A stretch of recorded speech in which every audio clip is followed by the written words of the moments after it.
നമസ്കാരം. ജനമുഖം വാരഫലത്തിലേക്ക് എല്ലാവർക്കും സ്വാഗതം. 2024 ജൂൺ 9 മുതൽ 15 വരെയും 1199 ഇടവം 26 മുതൽ മിഥുനം 1 വരെയുമുള്ള വാരഫലം.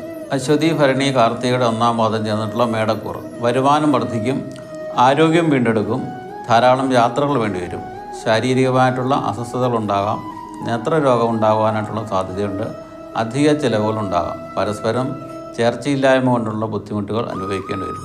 പരിഹാരമായി ദുരിതങ്ങളെ പരിഹരിക്കുവാൻ ഭദ്രകാളിക്ക് പുഷ്പാഞ്ജലി നടത്തുക, ശ്രീകൃഷ്ണസ്വാമി ക്ഷേത്രത്തിൽ നെയ്വിളക്ക് നടത്തുക, ഭാഗ്യസൂക്തം നടത്തുകയൊക്കെ ചെയ്യേണ്ടതാണ്. കാർത്തികയുടെ 2, 3, 4 പാദങ്ങളും രോഹിണിയും മകയിരത്തിൻ്റെ 1, 2 പാദങ്ങളും ചേർന്നിട്ടുള്ള ഇടവക്കൂർ. വലിയ കാര്യങ്ങൾക്കായിട്ടുള്ള ചെലവ് ചെയ്യേണ്ടി വരും. അതുപോലെ നേത്രരോഗം ഉണ്ടാകുവാൻ സാധ്യതയുണ്ട്, കുപ്രസിദ്ധി എന്നിവ ഉണ്ടാകുവാനായിട്ടുള്ള സാധ്യതയുമുണ്ട്. പരിഹാരമായി ഭഗവതിക്ക് പായസം നടത്തുക, ശിവക്ഷേത്രത്തിൽ പുഷ്പാഞ്ജലി നടത്തുകയും ചെയ്യേണ്ടതാണ്. മകയിരം 3, 4 പാദങ്ങളും തിരുവാതിരയും പുണർത്തിൻ്റെ 1, 2, 3 പാദങ്ങളും ചേർന്നിട്ടുള്ള മിഥുനക്കൂർ. നയപരമായിട്ടുള്ള പ്രവർത്തനങ്ങൾ മുഖേന നേട്ടങ്ങളുണ്ടാകുവാനായിട്ടുള്ള സാധ്യതയുണ്ട്.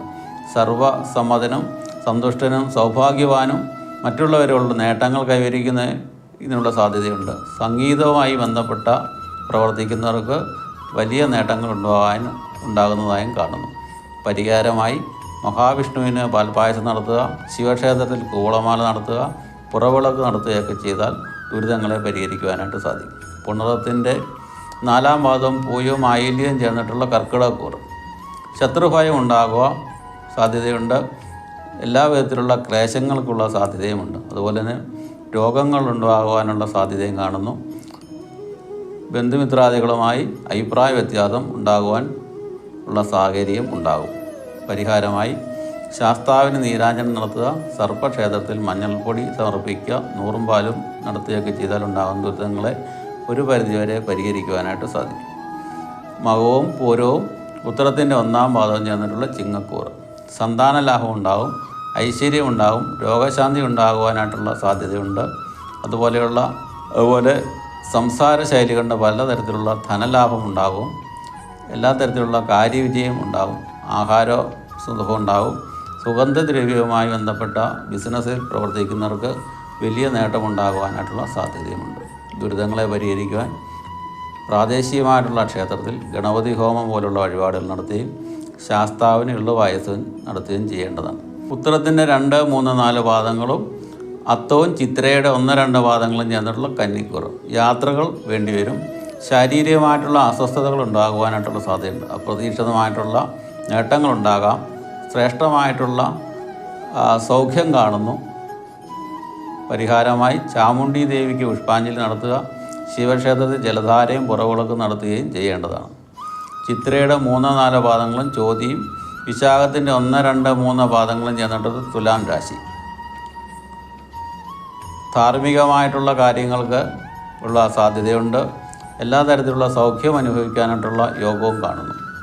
ദുരിതങ്ങളെ പരിഹരിക്കുവാൻ നവഗ്രഹ പ്രീതി വരുത്തുകയും ശിവക്ഷേത്രത്തിൽ പുഷ്പാഞ്ജലി നടത്തുകയും ചെയ്യേണ്ടതാണ്. വിശാഖത്തിൻ്റെ അവസാന പാദവും അനിരവും തൃക്കേട്ടയും ചേർന്നിട്ടുള്ള വൃശ്ചികക്കൂർ. സ്വർണ്ണലബ്ധി ഉണ്ടാകും, വിജയമുണ്ടാകും, പൈതൃകത്തിലൂടെയോ വിവാഹത്തിലൂടെയോ അല്ലെങ്കിൽ പങ്കാളിത്തത്തിലൂടെയോ ഉള്ള സാമ്പത്തികമായിട്ടുള്ള നേട്ടം ഉണ്ടാകാനായിട്ട് സാധ്യതയുണ്ട്. മരണപ്പെട്ടവരുടെ വസ്തുവകകൾ വന്നു ചേരുവാനായിട്ടുള്ള സാധ്യതയുണ്ട്. കുടുംബസ്വത്തുമായി ബന്ധപ്പെട്ട തർക്കങ്ങൾക്ക് പരിഹരിക്കുവാനായിട്ടുള്ള സാധ്യതയും കാണും.